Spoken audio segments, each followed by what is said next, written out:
My name is Varnika, and today I'll be presenting a part of my MSc dissertation research on the impact of Lantana camara on a forest-dependent community in India. My research takes a well-being perspective on biological invasions by adopting a framework to which I'll be introducing you to later in the presentation. So Lantana camara is a noxious weed which was introduced in India around the early 19th century. It was brought as an ornamental plant from Europe to the botanical gardens in India. Today, it has invaded 40% of India's tiger habitat and also forests outside the habitat, and its management has caused massive economic costs, in addition to leading to negative outcomes for people who are dependent on the forest for their lives and livelihoods. The gaps that I have identified in the literature so far are that the ecological impacts of invasive species have been widely studied, whereas there is not much emphasis placed on the impacts of invasives on livelihoods and human well being. While research on the social side of invasion has recently taken impetus, most studies look at the economic aspects of invasion and focus only on that as opposed to taking a broader understanding of the issue at hand. There is a recent framework which has been proposed, which is called the 𝘓𝘢𝘢 framework or the socio-economic impact classification of alien taxa framework, which is complementary to the ISAT framework or the environmental impact classification of alien taxa framework. It has not been applied to plant taxa so far, and that is what my research aims to do.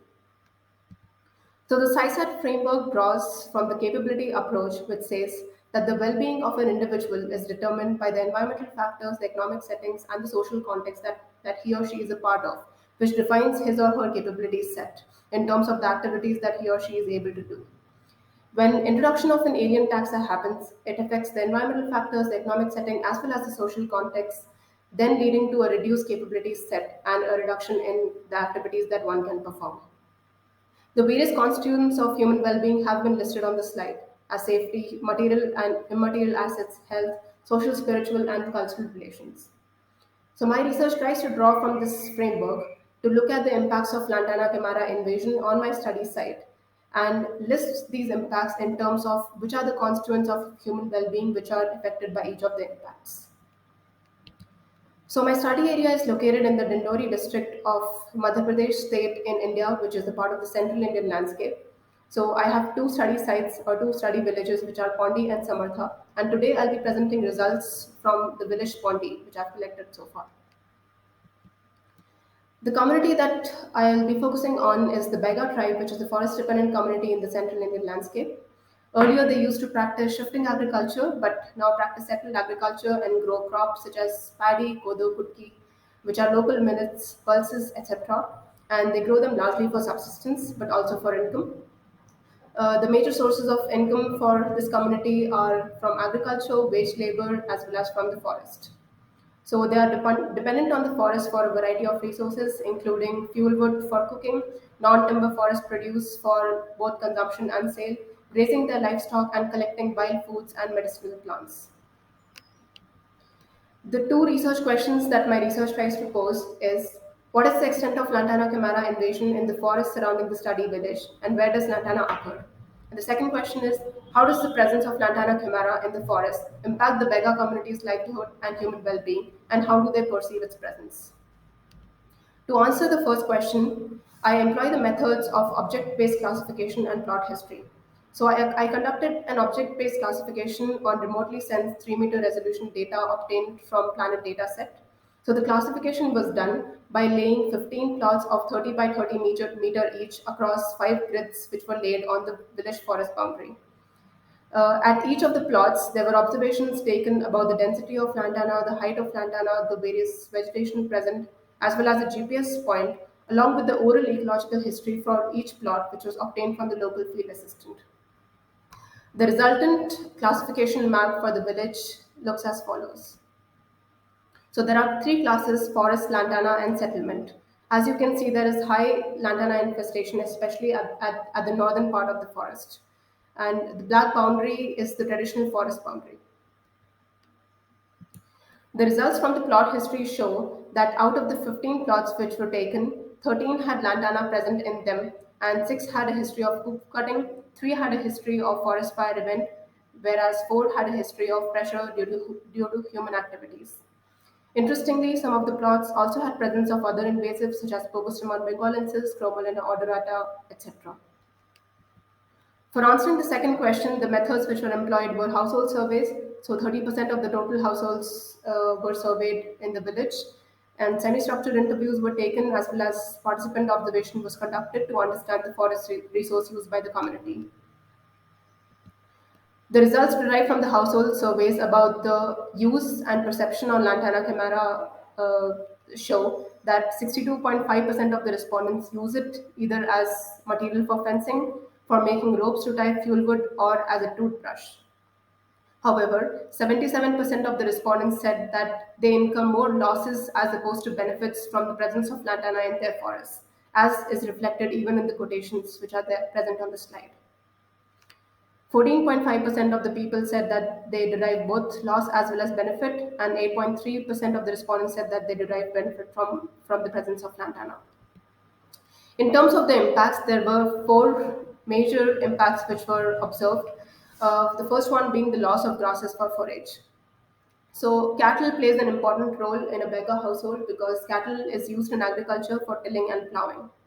So the loss of grasses has made the cattle weak and unproductive and has also reduced the lifespan of cattle from 12 to 15 years to 1 to 2 years. And this has led to an increased annual expenditure for the households because now they have to buy cattle every year or every 2 years.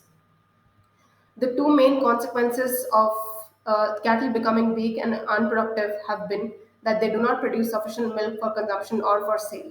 As can be seen in the graph, 43.75% of the respondents of households said that they used to sell milk products, mainly clarified butter, about 25 to 30 years back, but are not able to do this anymore, which has then led to a reduction in the capabilities set.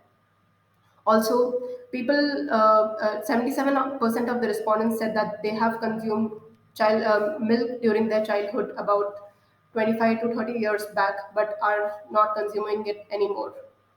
Additionally, 54% of the households have started adopting the use of modern technology of tractor for tilling and plowing as opposed to using oxes because they have become weak. And this has again led to additional economic costs for them. The second major impact is in terms of difficulty in access to the forest itself. So the time taken for collection of fuel wood in the past 25 to 30 years has increased from 1 hour to 4 hours now. Additionally, the presence of lantana has also caused a sense of fear amongst people because wild animals often hide in the 6 to 8 feet tall lantana bushes. Also, it causes injuries to people, as can be seen in the quote mentioned on the slide. The third impact is in terms of the loss of plants of local importance, mainly grasses, which were used for making broom, roof, important grasses of forage, etc., as well as plants which were used for medicinal purposes and wild edible plants such as siroti, koinchari, 𝘓𝘢𝘢𝘢𝘢𝘢𝘢𝑢, etc. So these are all local names, and the scientific names have not been identified yet. And the loss of plants as a result of lantana is echoed in the quote which is present in the slide, which says that lantana eats all the plants away, which was a quote which came from the 48th household which was interviewed. The fourth major impact has been in terms of the intensity of forest fires.